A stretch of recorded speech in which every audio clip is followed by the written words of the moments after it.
Hello guys, welcome to you. In this video, we are going to see how to download and install Google Chrome Canary browser in a Windows 11 operating system. So let's go. First of all, just go to the any web browser and here just type Canary browser and hit enter key on your keyboard. Okay. The first link is from the google.com and it is official website of Canary browser, Chrome Canary feature. Okay, for developers. Open that link.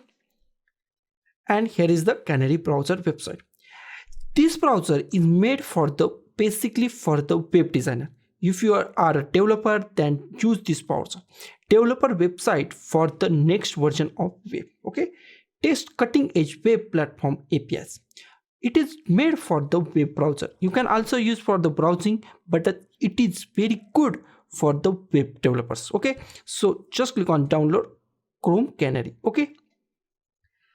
Now download is started. Just go to the show all, show in a folder, drag this to desktop, close this, double click on the setup file. Now it is download your files from the internet, then it is installed on your PC. It takes some time, so be patient and wait for some time. Now our Google Chrome Canary browser is open in our Windows 11 operating system. So just use it. So guys, this is the simplest way to download and install Canary browser on Windows 11 operating system. So guys, thank you for watching this video. Don't forget to like, share, comment on this video and don't forget to subscribe the channel. Thank you guys.